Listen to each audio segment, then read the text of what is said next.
Welcome to another episode of the Pump Mechanic Podcast, straight talk for better results. This is fitness the way it is supposed to be, real life experience, real life applications, so that you can have real results in the gym. We're not going to talk about the flashy version of fitness. We're not here to talk about the marketing version of fitness, what you see on Instagram. That's not what we're here to do. We're here to give you straight talk so that you can make better progress in the gym. And so if this is what you want, if you want better progress, then you need to listen to this episode, because I guarantee you that you are going to find information in this episode that is going to be worth your time. And it may very well be the case that you have been the victim of the things we will be discussing here. So in this episode, we're going to talk about the fitness industry's biggest lies. Do you know what they are? And have you perhaps fallen victim to those lies? Let me start off this way. If I have to frame it for you, let me frame it for you this way. There are a lot of people who go to the gym. We see them all the time. They're in the gym 5 o'clock in the morning. I couldn't do it. I've tried it once, but they're in there. They're working hard. They're giving their best. They're sweating. They're pushing themselves. They're on the treadmill, the Stairmaster. They're doing all the things. And years go by, months go by rather, and years go by, and the results never quite seem to match up. The results don't match up with what they are doing in the gym. Now, when this happens, most people usually, they look inward and they say, what am I doing wrong? Maybe I'm just not, built for this. Maybe I'm not doing something right. Maybe it's my discipline. But in most cases, it's not effort. It's not effort that's the problem. In most cases, the problem is direction. It's direction. The fitness industry, influencers, podcasters, all of these individuals who are in your ear, all of these individuals that you are watching, they are directing us by the information that they are giving. And the question then begs to be asked, the information that they're giving, the things that they're telling us, are those things correct? Can they be verified? If you don't know, you might fall victim to some of those lies. And you're thinking to yourself, I followed the advice, but I'm not seeing the results. It seems to be working for them, or it seems to be working for someone else, but I don't seem to get the results that I want. Now, maybe the results are not lacking because of effort. Maybe it's lacking because of what the fitness industry has told you, or the lies that they have tried to sell you over the years. And so in this episode, what I want us to do is I want us to break down two of the biggest lies in the fitness industry. And when I say lie, I don't mean a single statement. Don't get me wrong. I don't mean there's a single statement or a single lie that they are telling. I mean a mindset. I'm talking about a mindset that has shaped an entire industry, an industry that is a multi-billion-dollar industry. The fitness industry, I've never seen it like this. I've always worked out. I've always played sports, and I've never seen the fitness industry what it is today. It's very big, and there are two things specifically that the fitness industry has pushed, or a mindset that has risen in the fitness industry. And these are probably the two things, and there could be others, but these are the two things that I have set apart for this episode. When we talk about the lies of the fitness industry, we can talk about workout splits, right? We could talk about workout splits, push-pull, Arnold split, bro split. There are many things that are being touted as, well, this is the best. We could talk about those things. What is optimal and versus not optimal? What is scientific? Those in the scientific space come out and they tell you, well, you need to pull the D handle at a 45-degree angle in order to have a optimal lift, or whatever the case may be. And they may very well be right in that. But people are saying a lot of things. There's the bro advice. Trust me, bro. I took this and it made me, pick up about 10 pounds within 3 weeks. There's certainly a lot of things that are out there that people are saying, and these are conversations that we need to have. I'm not saying we shouldn't have them, but two of the biggest lies that rise to the top has to do with cardio and nutrition. Cardio and nutrition. And so let's delve into that. Let's get into the cardio confusion first, Then we'll look at the nutrition confusion, and then we'll make some practical application for us to be able to have some better results in the gym. So when we talk about the cardio confusion, I want you to think about this. I want you to think about cardio, and you may not realize this, that cardio is such a big part of the commercialization of the fitness industry that it is insane. It is insane. Here's the tagline that we hear and that we've believed for a very long time. And I'll admit, I believed this at one point, that physical transformation is primarily about burning more calories, right? If you want to change your if you want to change your body, you have to burn more calories. You have to burn more calories through exercise, primarily cardio. You want to lose weight, you need to get on the bike, you need to get on the treadmill. And so that being the tagline, and that being what has been told to us for so long, when you walk into any gym, when you walk into a commercial gym, let's stay with a commercial gym. I've been at a couple of gyms that don't necessarily fall into this category. So let's just stay at a commercial gym.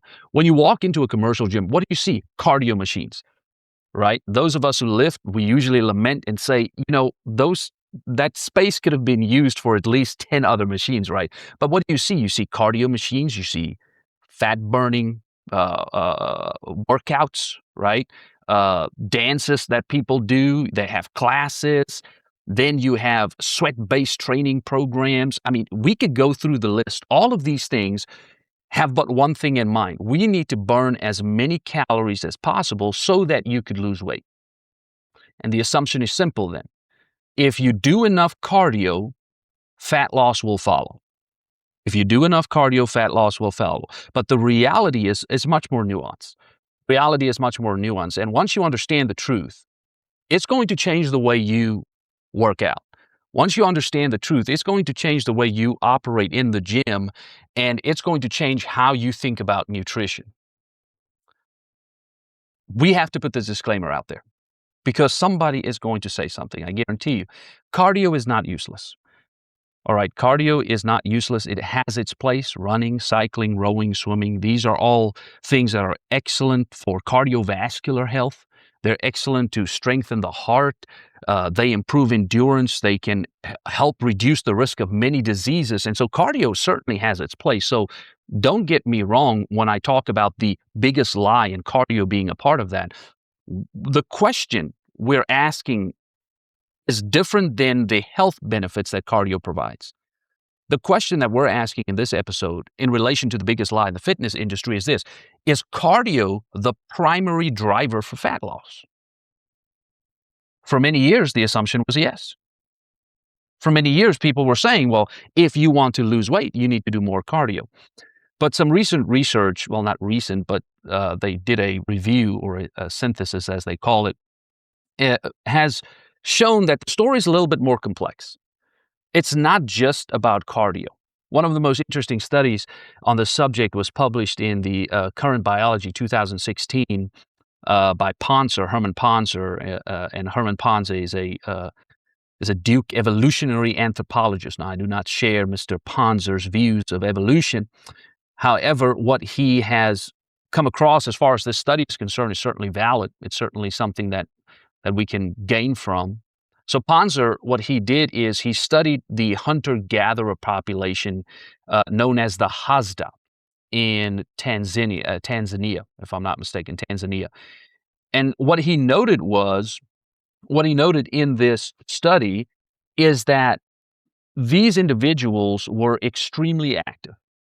They were extremely active. They walked several miles every day. They hunt, they gather food. And so their physical activity was far greater than those of the Western world. They don't have Netflix, so they're not out, inside sitting and binge watching TV. So their physical activity was just through the roof.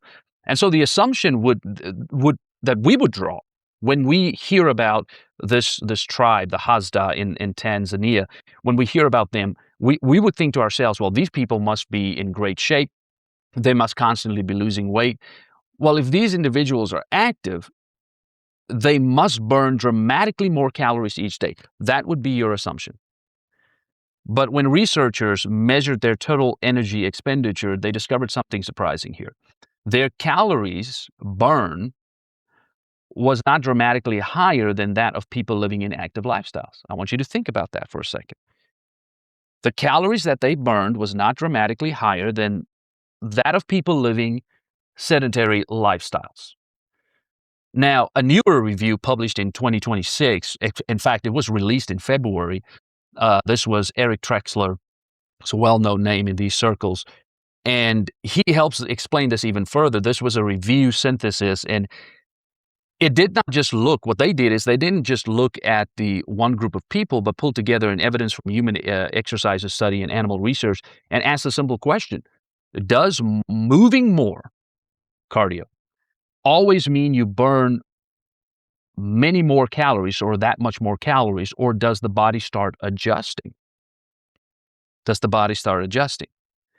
And so their conclusion was that the body often pushes back when activity goes up. Now, I want you to step back and take that in. I'm going to say that again.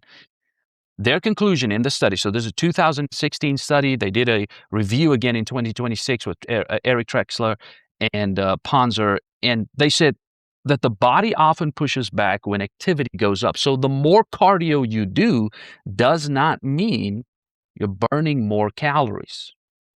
So if a person starts doing more cardio, the body may not simply keep adding those burned calories on top of everything else, they say. Instead, your body may start making up for some of that extra work in other ways. So you usually do not burn as many extra calories, they say, as your watch or your machine makes you think. So the machine that you're on tells you, you just burn 500 calories, which in and of itself is a lie. Okay. Your watch just told you, you burn 300 calories. Well, the study says that's not necessarily true. The answer lies in something that is called metabolic adaptation. Metabolic adaptation. Your body is designed to adjust and to increased activity. So when you increase activity, when you engage in cardio, what your body does, it is going to adapt to the cardio that you are now introducing to it. And when you suddenly start exercising more, your body compensates in several ways. And so your body may become more energy efficient during exercises. And certain metabolic processes may slow down slightly to conserve energy. That's what your body does. It's beautifully designed. And so think of it like a thermostat in your house. If you open the window in the winter and it's cold outside, what does the thermostat do? The thermostat adjusts for the fluctuation in temperature. If you open the window, it's snowing outside, the thermostat is going to do its thing. It's designed to do that. And so your body does something similar with that energy balance. It constantly adjusts to maintain a healthy equilibrium. Now, here is where you are going to get frustrated, right? You start doing a large amount of cardio. You start continuing to do cardio. You do cardio because you want to lose weight. Maybe you are a bodybuilder, usually not bodybuilders. No offense to those who are not, but bodybuilders are usually more in tune with this type of information and what they are trying to do and the prep and all of that type of stuff. But you're out there and you're trying to lose weight, and initially you see results. It's going great. I'm down 3 pounds. I'm able to fit into that suit again. I'm able to fit into that pants again, that blouse again. But then gradually, what happens is after a few weeks, progress starts slowing down. Not because you've stopped trying, but because the body is now adapted and you're thinking to yourself, what am I going to do? Right? I'm on the Stairmaster for an hour. Nothing's happening. I'm not losing the same amount of weight that I did in the beginning. And this is where many people go wrong, right? This is where many people go wrong. They respond when this happens, when there's this metabolic adaptation. When this happens, what people do is they respond with doing more cardio. Well, that's not going to solve the problem. More running, more cycling, more time on the treadmill. And eventually they find themselves doing 2 hours on the elliptical every day. And your fitness watch says that you've burned 500 calories, but you don't see any results.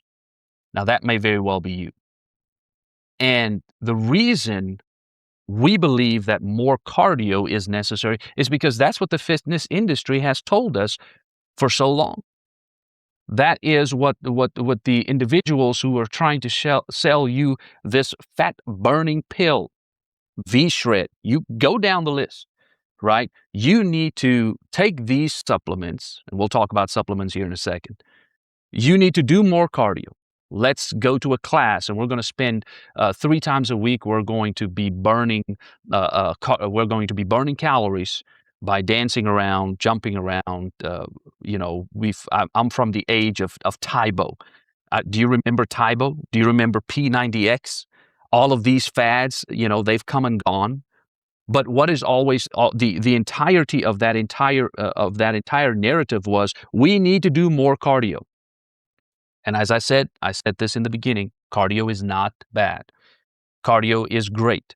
But if you're trying to lose weight and all you do is cardio and you just increase the cardio, the research says that your body's going to adapt. Your body's going to adapt to the more cardio you do, the body's just going to go, okay, well, we'll just adapt. But we're not necessarily going to lose more weight or at least burn more calories. And so the approach then is not sustainable. If that's what you're doing, that approach is not sustainable. This is why most people quit. This is why most people give up. They've been in the gym for a couple of months. They see some results initially and they don't see any results anymore. And so they quit. And this is also why most people gain the weight back as soon as they've lost some weight and they think to themselves, oh, we're great. So I can eat a little bit more now because I'm working out, but the body's already adapted. And so they gain that weight back. And so this is one of the misnomers in the fitness industry, that more cardio burns more fat. It's a misnomer. The research says that it does not. And I'll make sure to link the Current Biology paper that I have here in front of me. I'll make sure to link that in the description so you can have access to that as well. Now let's talk about the second lie. The second lie, so if the first lie is cardio, right? Excessive amounts of cardio burns more fat. That's a lie. Let's talk about the second lie, and that's nutrition. Now, if cardio is not the ultimate answer, then a supplement must be the answer, right?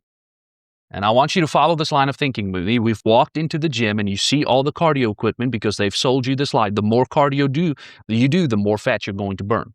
So if it's not cardio, then it must be a supplement. And so the supplement industry, which is a $170 billion industry, a $170 billion industry, they will gladly tell you, yes, a supplement is the answer. They will take your money as they have for years. And they will tell you that in order for you to lose weight, you need to take this supplement. Supplements are not what they claim to be. The long and short of it is supplements are not what they claim to be. And we'll get into that here in a second. But let me say this, because somebody is probably going to bring this up. Now what about GLP-1 and GIPs? What about the GLP-1s and GIPs? We're talking about the Wegovy, we're talking about the Ozempic crowd, right? Those are medications.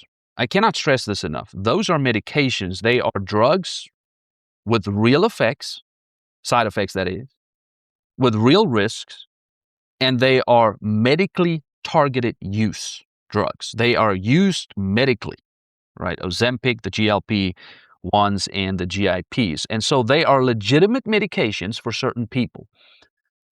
But they should not become an excuse. They should not become an excuse to skip the basics of training and nutrition and sleep and necessary lifestyle changes, right? We're not talking about Ozempic. We understand that people are taking those drugs. We understand that people are taking that route.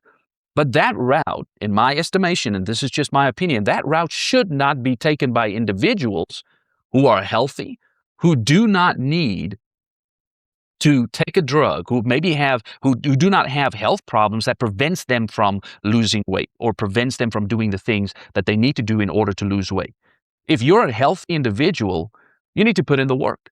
We've become a society that's very addicted to the instantaneous gratification, and we want the answers right now, and we want to be able to have the results right now. And so obviously the supplement industry and the drug manufacturers, they come and say, well, you can have a body in a pill. You can have a great body right here in a pill. And for some, it is medically necessary. But personally, I think, and once again, this is a personal opinion, I think it is irresponsible for fitness influencers to peddle these as if it is the answer. I've seen some bodybuilders who are starting to use various drugs like this, various GLPs and GIPs, and they're not individuals who are dealing with health problems. They're just using it because they desire to do that. But I guess that's also why they abuse drugs and gear and stuff of that nature. Listen, if you're on gear, that's your deal, okay? I'm just saying that when it comes to fat loss, we're not talking about the medications that have gained popularity over the last number of years. What we're talking about is supplement. We're talking about supplements. When you walk into a supplement store, the supplement store will tell you that there are shelves in the back, and it has all of the fat burning stuff that you can carry out. And all of these products, they promise you something. They promise you fat loss. What does the scientific evidence say? Because they're selling it to you. And so because it's in a nice bottle, it looks legit, it costs a lot, so it must be doing something. But what does the scientific evidence say? Are we being lied to? The short answer is yes. You are being lied to by the supplement industry. A comprehensive review published in the Journal of International Society of Sports Medicine and Sports Nutrition in 2017 examined the evidence behind dozens of popular supplements. And the conclusion was straightforward. Let me read to you. It says, only a relative small number of supplements consistently demonstrate meaningful performance benefits. Among the most supported by research are these three, the 3 T's I'm going to call. I don't know. No, probably not. Creatine monohydrate, caffeine, and protein. In their study that they did, of all the supplements, they singled out 3. These 3 rose to the top: creatine, caffeine, protein. And so let's look at these 3 supplements. Forget everything else. Forget the pill that's going to make you lose weight that you're buying from the supplement store. Once again, I can't stress this. We're not talking about medications here. We're not talking about medications that is FDA approved. We're talking about a supplement that you can walk into a specific nutrition store and you can buy. Forget those. Let's look at creatine. Creatine is not glamorous. All right. Some people will try to make it glamorous. They will try to sell you flavored creatine. It's a waste of money. I guess if you want to buy flavored creatine, that's fine. Creatine gummies, I could maybe get with creatine gummies. I mean, pop a creatine gummy every now and then. I like it in the pill form. It's easy to take. But it's not a glamorous thing, all right? But it is one of the most reliable performance supplements we have. The most studied. If strength had a favorite, it'd be creatine. All right, creatine helps your muscles produce energy more efficiently during short bursts of effort. And so creatine is going to help with endurance. Creatine is going to help with strength. And so creatine rises to the top. It is the most known and most studied supplement. You can listen to one of my episodes on Spotify, the Pump Mechanic Podcast on Spotify. Let me put that plug in right now. Pump Mechanic Podcast on Spotify. I did a short episode talking about the 7 supplements that actually work. 7 supplements that you can take that actually work. And so go ahead and go over to Spotify and make sure that you listen to that podcast. I talk a little bit about creatine in there as well. So creatine is the most well-studied supplement, and it rose to the top for good reason, because it works. The second thing, caffeine. Caffeine is the workhorse of performance. Caffeine is the workhorse of performance supplements because it actually helps when used wisely. It helps when used wisely. So you do not need a mystery blend. I stopped taking pre-workout a long time ago because every time I take pre-workout, I want to throw up, right? I don't like that feeling when I go to the gym well, you kind of feel sick all over. I take straight caffeine, right? Drink a cup of coffee or take straight caffeine does the job. It's a workhorse. It's what caffeine does, right? Caffeine is the workhorse in just about any industry. And so you do not need a mystery blend when plain caffeine already does the job. And so all I do is caffeine. But then protein, let's go to protein. So protein powder is useful for one main reason. Are you ready for it? Just wait for it. Protein powder is useful because it helps busy people actually get enough protein. That is the only use of the protein powder in your cupboard right now. It helps you, if you're busy, to get enough protein in. Because, frankly, you can get good quality protein from eating right. In fact, you should. I would encourage you to have a proper diet and to eat right. You can get a protein-rich diet. You don't need protein powder, but it sure does help. It sure does help when you need to get your dailies in, when you need to get those macros in, when you need to get that protein in. Having a protein powder helps. And so that's what it's for. It's a supplement. It's going to help you reach your macros. And so protein powder is good. Protein powder is good. It helps busy people get enough protein in. But what you should be doing is you should be eating a protein-rich diet. So if you're looking for a specific supplement that will aid you in your weight loss and muscle building journey, you won't find one.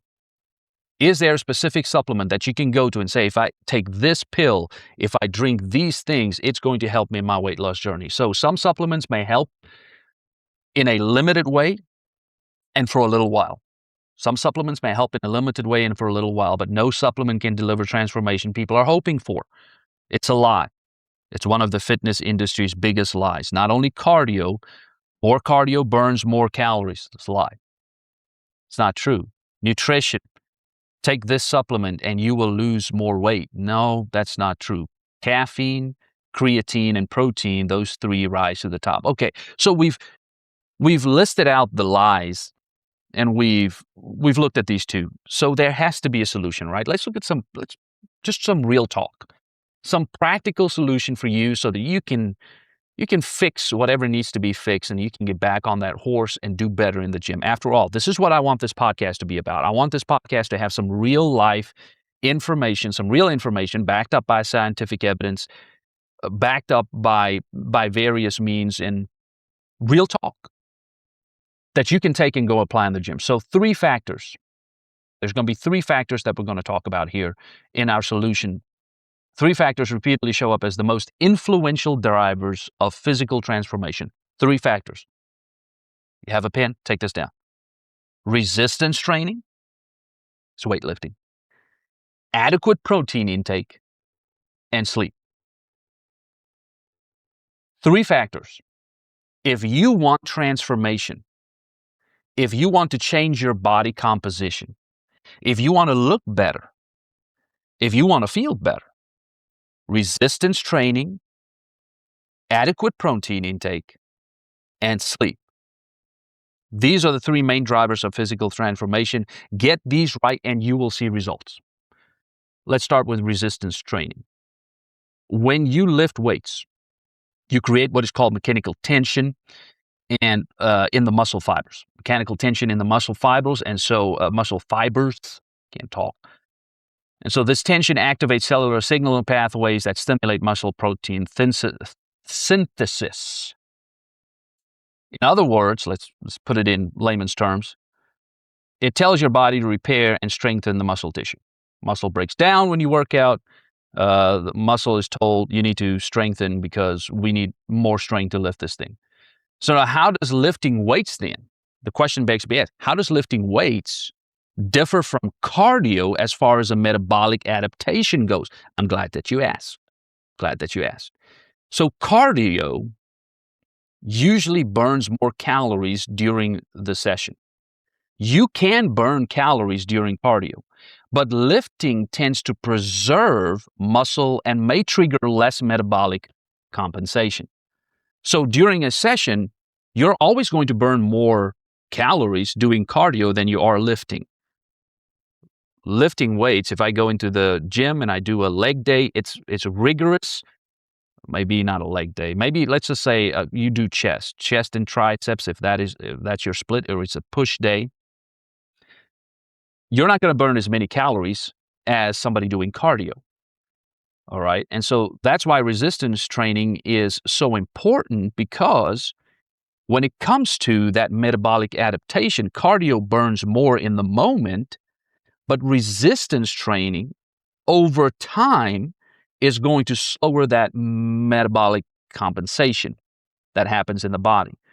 And so, not because it burns the most calories, resistance training, but because it helps protect that kind of tissue you want to keep. And so, resistance training usually does less for immediate calorie burn than cardio, but it does more for keeping on muscle and building muscle. And that matters because lean muscle supports resting energy expenditure.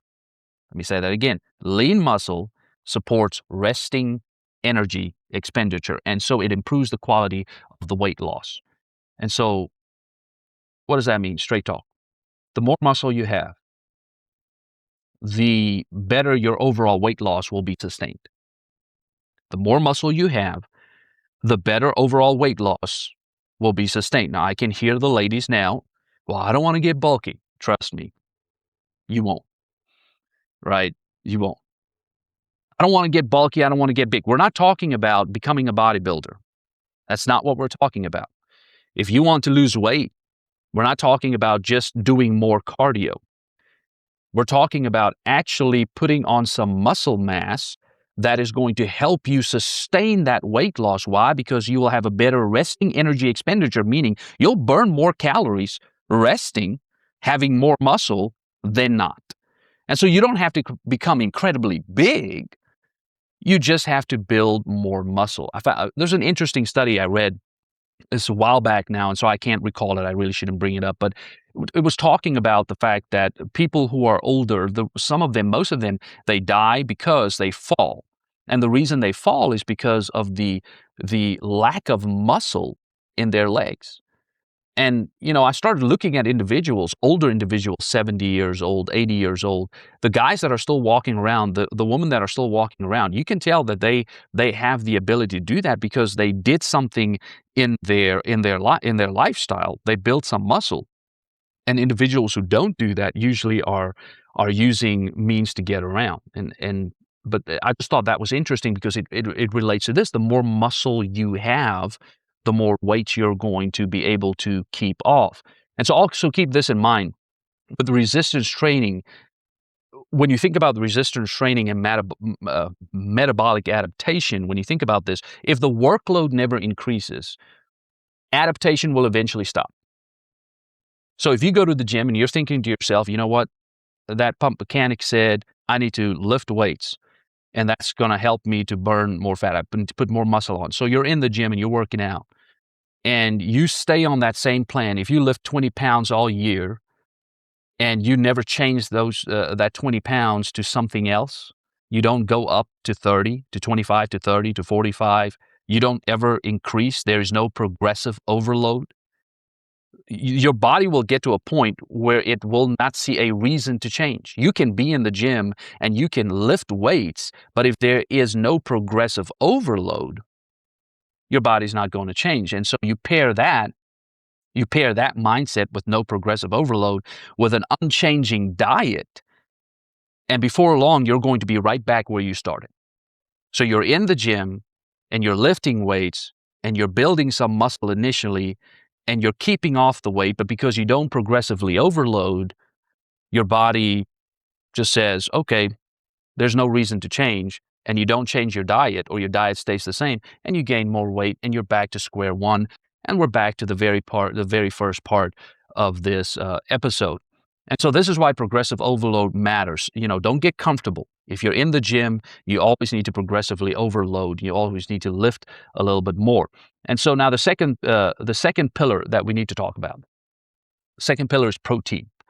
A meta-analysis published in the British Journal on Sports Medicine in 2018 It examined the effects of protein supplementation during resistance training. And so the researchers found that the higher protein intake significantly improved gains in lean body mass and strength when combined with resistance training.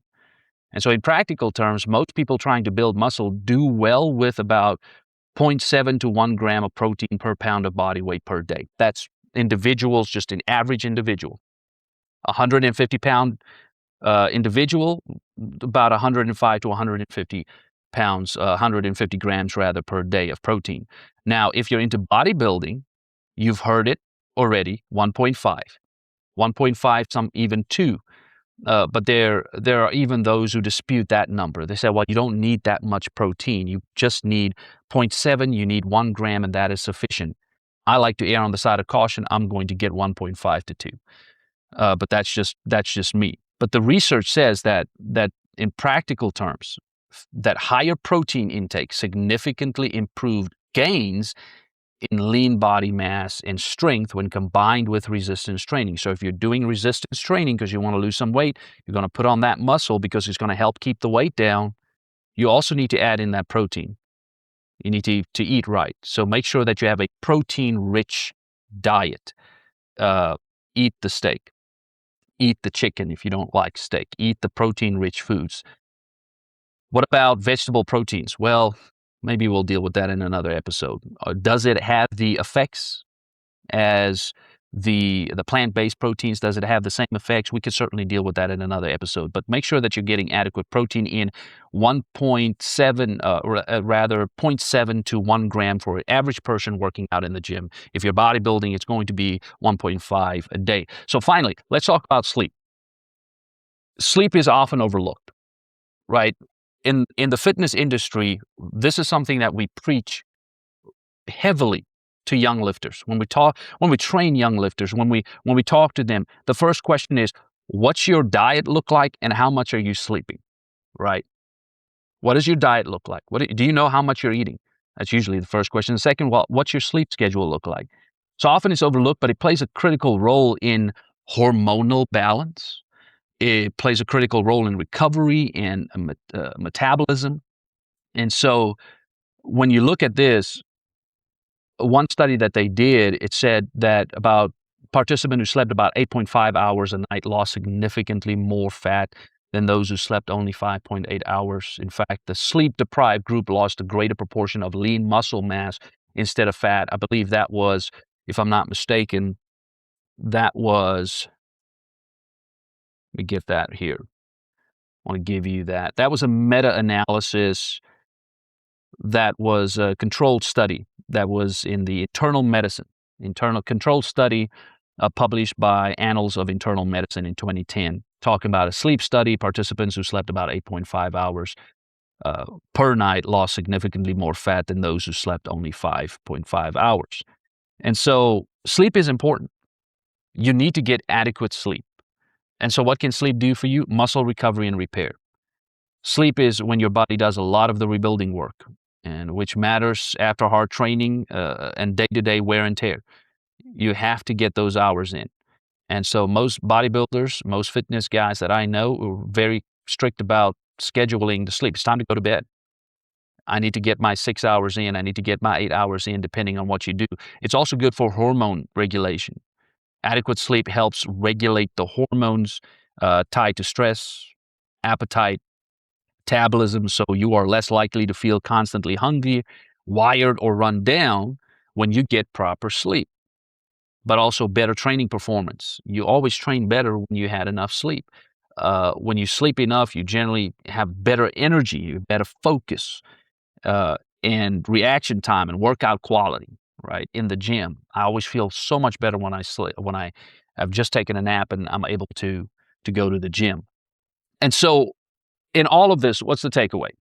The takeaway is that people are telling you things in the fitness industry that may not be true. You need to verify what you're hearing. When you're listening to a podcast, that's why I like to put the disclaimer in there that, hey, I'm going to put the research papers and stuff, I'm going to put them in the description. I want to do that. Why? So that you can go read them. But when you listen to podcasters, when you listen to influencers, you need to verify what they're saying. We should be mastering the fundamentals. All right. Strength training, protein intake, sleep. Master those fundamentals. Strength training, protein intake, adequate protein intake, and sleep. Those three pillars will form the foundation of nearly every successful fitness transformation. You can come back to me in 3 months and comment on this video and say, I did those things and it worked and it helped. So that's what you need to do. So remember the lies. Cardio has valuable health benefits. That's not the lie, by the way. That's not the lie. Cardio has valuable health benefits, but it is not the primary driver for fat loss. That's a lie.